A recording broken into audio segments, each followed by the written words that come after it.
Part 1. From San Francisco to London. At the age of 27, I was working in an office in San Francisco. I was good at my job, and it seemed that life held a bright future for me. I had no family in the world, yet I was content. I did not work on Saturday afternoons. At those times, I liked to take my small sailboat out onto San Francisco Bay. One Saturday, I sailed farther than usual. A strong wind rose in the afternoon and drove my little boat out of the bay and into the Pacific Ocean. Late that night, just when I had given up hope, a small British brig spotted me and brought me aboard. The brig was heading for London. The journey was long and full of storms, and I earned my passage by working as a sailor. By the time I reached London, my clothes were worn out and filthy. I had only a single dollar left. With that dollar, I managed to eat and sleep through the first 24 hours. During the next 24 hours, I had nothing to eat and nowhere to sleep. Around 10 o'clock the next morning, I was walking along Portland Place. I noticed a child passing by with a large pear in his hand. He took one bite and then tossed the pear into the street. I stopped and stared at it. I was terribly hungry and wanted that pear badly, but each time I bent down to pick it up, someone came along and glanced at me. I would quickly turn away and pretend I was looking elsewhere, waiting for the person to go by. Again and again I tried, and again I failed. I was miserable. At last, I resolved to snatch the pear and stop caring who saw me. Just then, a gentleman opened a window behind me and called out, "Please come in here." A neatly dressed servant opened the door for me. He led me into a splendid room where two elderly gentlemen were seated in serious conversation. Their breakfast was still on the table. I was so hungry that I could not help staring at it. I should explain here that the two gentlemen had made a wager a few days earlier. Of course, I knew nothing about that wager until much later. But now I will tell you what had happened. Part 2. An unusual bet. The two elderly gentlemen were brothers. For several days they had argued over a most peculiar idea, and, like true Englishmen, they finally chose to settle it with a bet. This was the subject of their dispute. The Bank of England had once issued 2 banknotes of £1 million each for a public transaction with a foreign government. One of those notes had been used, while the other remained in the bank. Brother A then said to Brother B, "If an honest and intelligent stranger came to London with no friends and no money except a banknote for £1 million, he would starve to death." Brother B replied, "No, I do not believe that." Brother A continued, "If he tries to take such a note to the bank or anywhere else to have it changed, the police will arrest him. Everyone will assume that he stole it."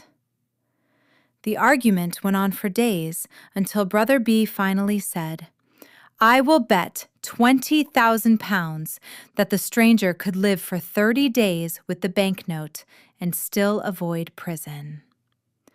Brother A accepted. He went to the bank, purchased the £1 million note, then returned home and prepared a letter. After that, the two brothers sat at the window, waiting for the right man. Many honest-looking men passed by, but they were not intelligent enough. Some looked intelligent, but not honest. Others seemed both honest and intelligent, but not poor enough. Still others were honest, intelligent, and poor, yet they were not strangers. Then they saw me from the window and decided I was the man they needed. They questioned me, and before long they knew my story. At last, they told me that I was exactly the right person for their experiment. I asked them what they meant. I hardly knew what to say or do. So I simply handed him the note and said, "Please give me the change." The owner apologized over and over again. "I am terribly sorry, sir, but I cannot break such a banknote." "I have no other money," I said. "Please change it." Then the owner replied, "You may pay me whenever you please, sir. I can see that you are a wealthy gentleman.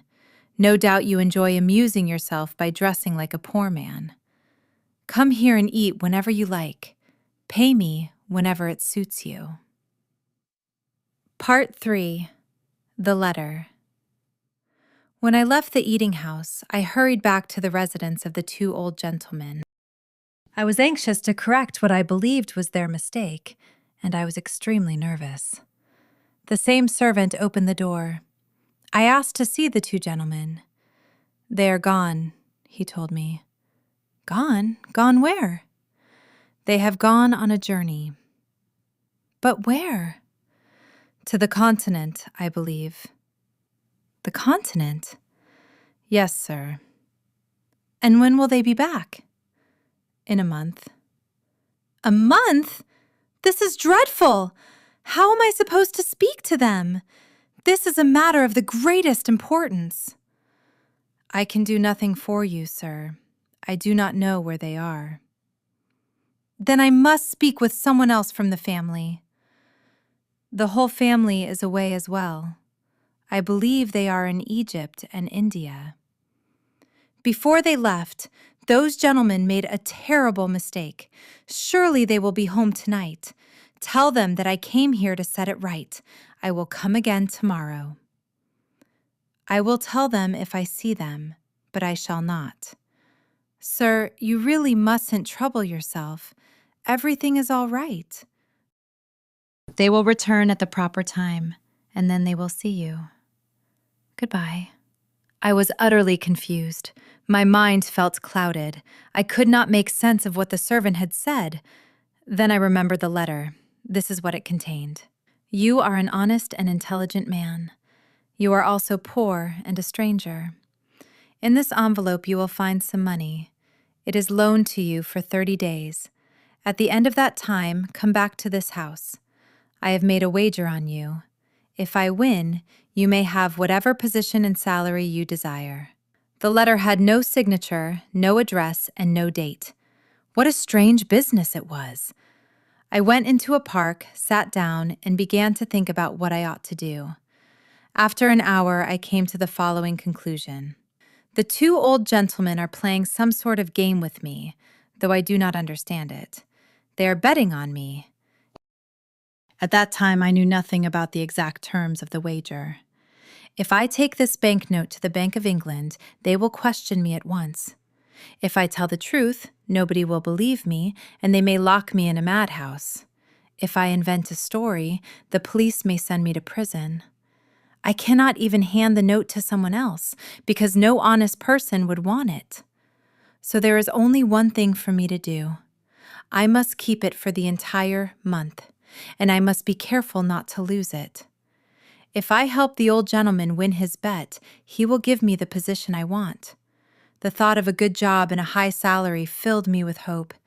Cheered by that idea, I set off through the streets of London.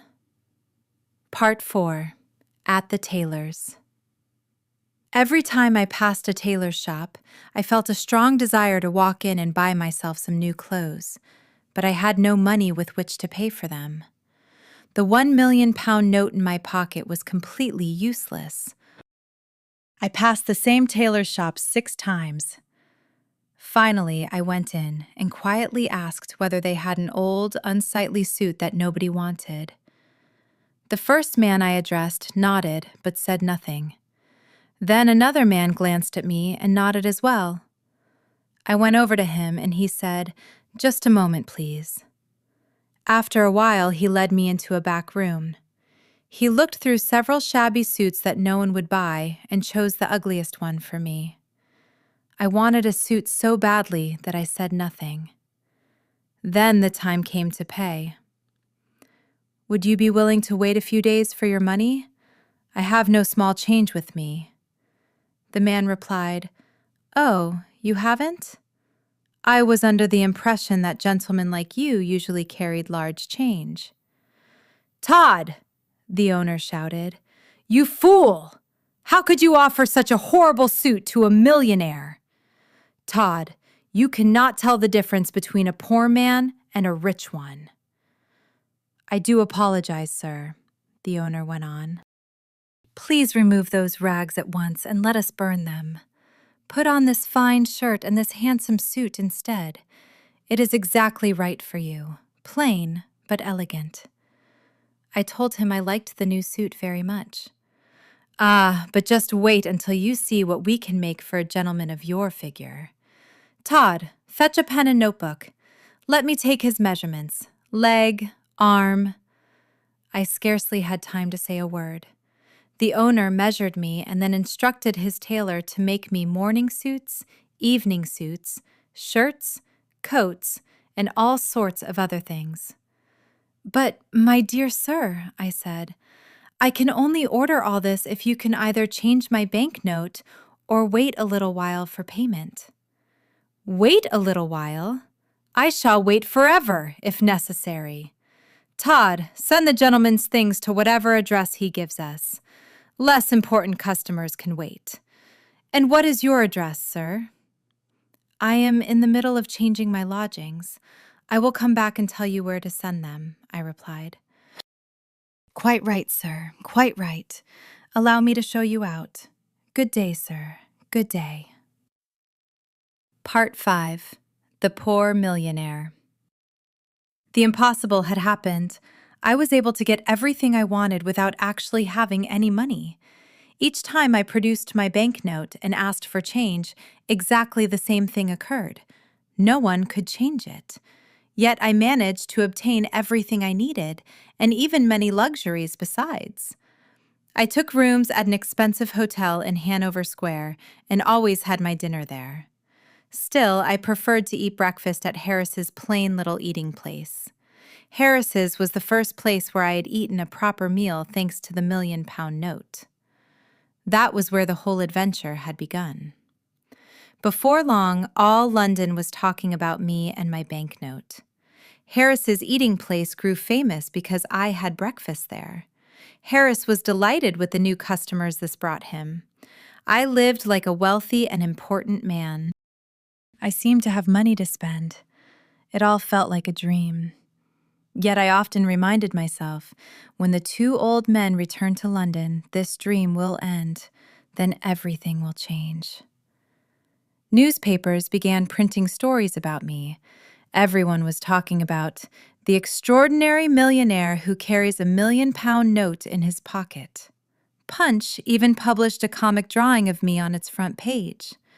People discussed everything I did and every word I said. They followed me through the streets. I kept my old clothes, and from time to time I wore them on purpose. It amused me greatly to watch shopkeepers mistake me for a beggar. Then I would show them the banknote, and their expressions would change in an instant. About 10 days after arriving in London, I went to call on the American ambassador. He was delighted to meet me. He told me that he had known my father at Yale and invited me to dine at his house that very evening. He also said I was welcome to visit whenever I pleased. I was glad to gain such an important friend. I said to myself, an influential friend may be very useful when the truth about this banknote and the wager becomes public. I should tell the reader that I fully intended to repay every shopkeeper who had trusted me. If I help the old gentleman win his wager, I thought, I shall have a fine post and a generous salary. I planned to use my first year's pay to clear all my debts. Part 6. The Dinner Party.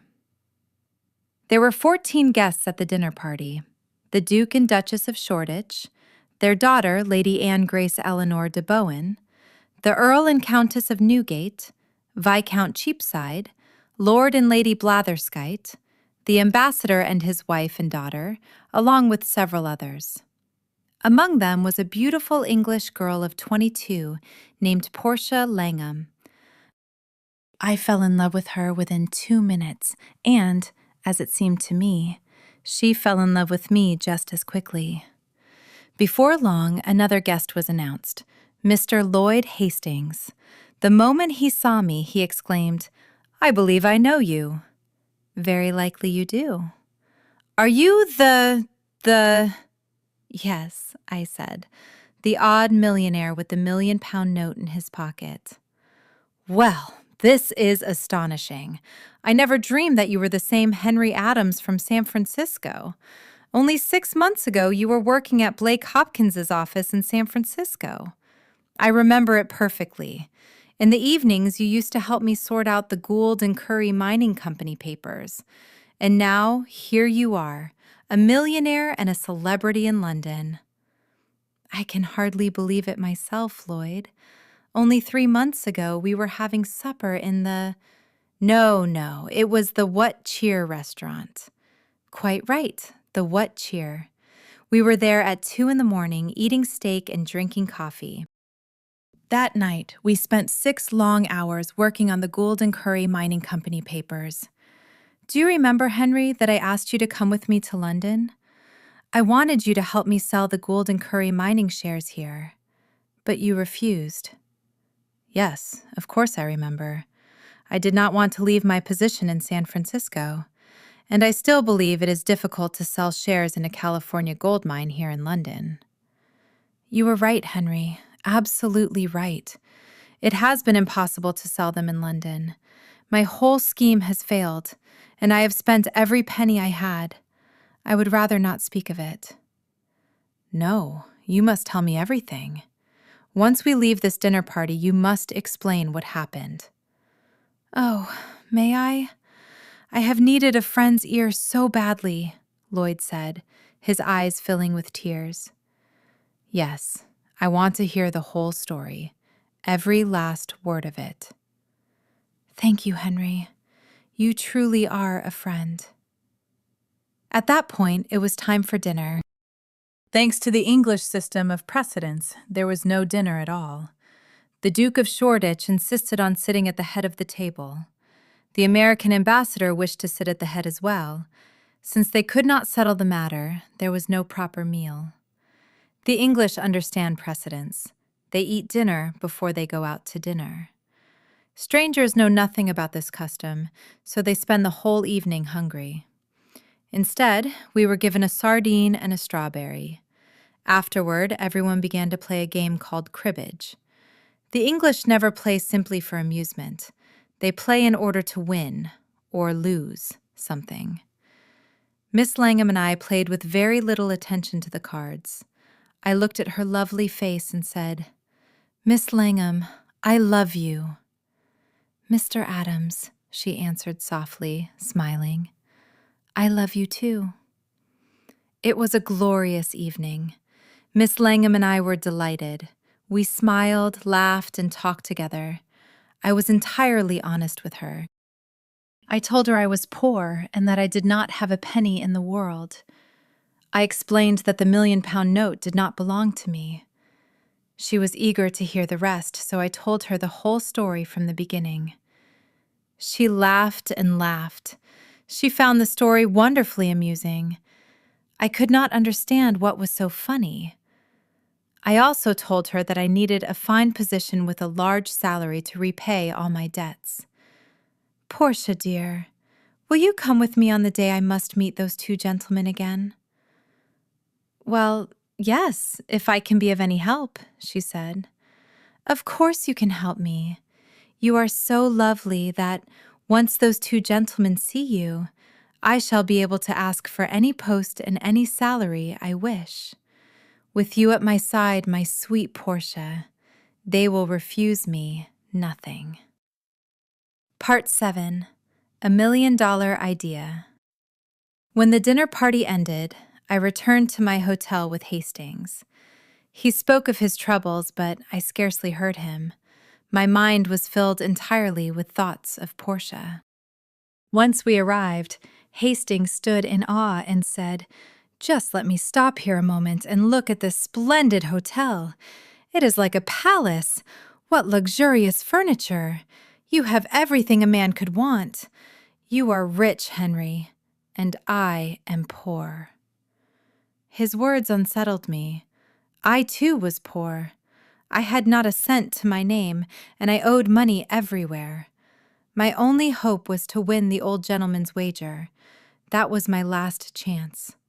Hastings, of course, did not know the truth. "Henry, even a tiny share of your income could rescue me. I am desperate," he cried. "My dear Hastings, sit down and have some hot whiskey. Then tell me your whole story from beginning to end." "Do you really want to hear it again?" "But you have never told it to me." "Why, I told you everything on the way from the dinner, did I not? Surely you remember." "I did not hear a single word." "Henry, are you unwell? What happened to you at the party?" "Oh, Hastings, I am in love. I can think of nothing but my sweet Portia. That is why I heard nothing of your story." Hastings rose, shook my hand warmly, and laughed. "Then I am glad for you, Henry, truly glad," he said with a smile. "I shall tell the whole tale again." So he sat down and patiently began once more. To put it briefly, the owners of the Gould and Curry gold mine had sent Lloyd to England to sell the shares for $1 million. Any sum above that figure was to be his own. Lloyd's great dream was to sell the shares for far more than $1 million and become a rich man. But he had only 1 month in which to do it. He had tried everything, yet no one would buy. Then, leaping from his chair, he cried, "Henry, you can save me, will you?" "Tell me how." "Give me $1 million and I will transfer all the shares to you. You shall own the mine. Please, Henry, do not refuse." I hardly knew what answer to make. I wanted to tell Hastings the truth at once. But suddenly, a brilliant idea struck me. I considered it for a moment and then said calmly, "I will save you, Lloyd." "Then I am saved already. How can I ever thank you?" "Wait, let me finish. I will help you, but not in that way. I have a better plan. I know that mine well, and I know how valuable it really is. You shall sell the shares using my name. Send anyone who asks directly to me, for people in London know me now. I will vouch for the mine. In a week or two, by using my name, you will sell those shares for $3 million, and whatever profit you make, we shall divide it.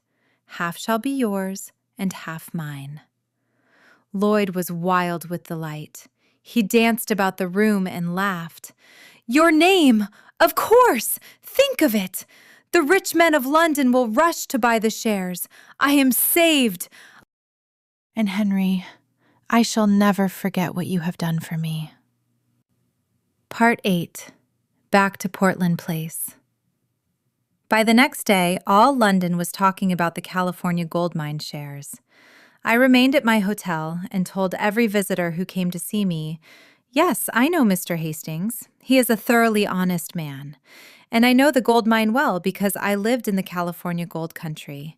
It is a property of great value." Immediately, people became eager to invest. Every evening I spent with Portia at the American ambassador's residence. I said nothing to her about the mine shares. I meant it to be a surprise. Instead, we spoke of our love and of our future together. At last, the month came to an end. Many rich Londoners had bought shares in the mine. I now had $1 million of my own in the London and County Bank, and Lloyd had the same. The time had come to meet the two old gentlemen again. I dressed in my finest clothes and went to fetch Portia. Before we set out for Portland Place, we discussed the position and salary I meant to request. "Portia, you are so beautiful that, once those two gentlemen see you, they will grant me any post and any salary I ask." "Henry, please be careful. If we ask too much, we may end up with nothing at all. And then what becomes of us? Do not be afraid, Portia. When we reached the house, the same servant admitted us. The two old gentlemen were sitting there having tea. They looked astonished when they saw Portia. I introduced her, then said, "Gentlemen, I am ready to make my report." "We are very pleased to hear it," said one of them. "Now we may settle the wager that my brother Abel and I made. If you have won the bet for me, you may choose any position in my power. Do you have the £1,000,000 note?" "Here it is, sir," I said, handing it over. "I have won." "Then I am the victor," he cried. "Well, Abe, what do you say now?"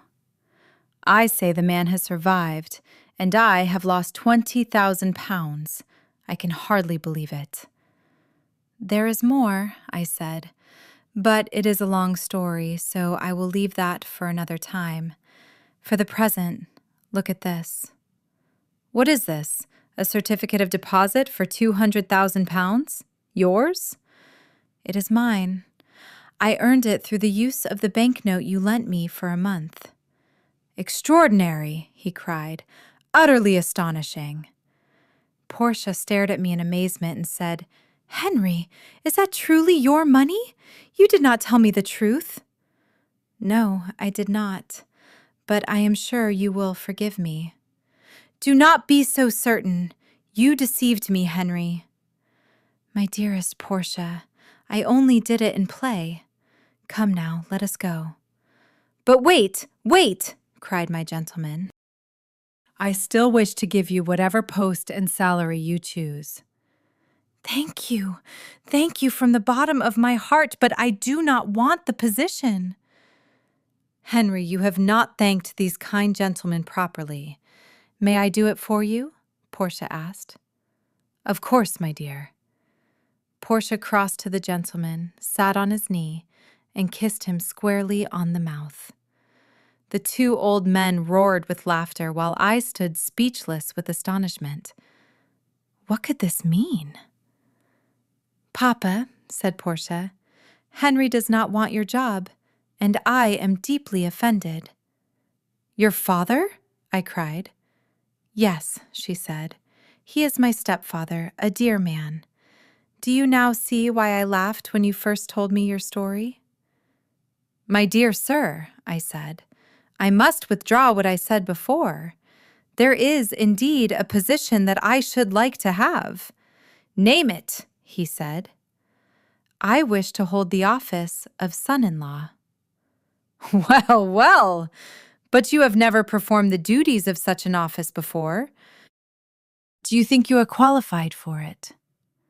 "Put me on trial for 30 or 40 years, and if—" "Very well, very well. Take her." Were Portia and I happy? There are not enough words in the dictionary to express our happiness. When the people of London heard the full account of my strange adventure with the banknote, it was all they talked about. Portia's father returned the note to the Bank of England and collected the money for it. Afterward, he gave us the cancelled banknote as a wedding gift. We had it framed and hung it on the wall of our new home.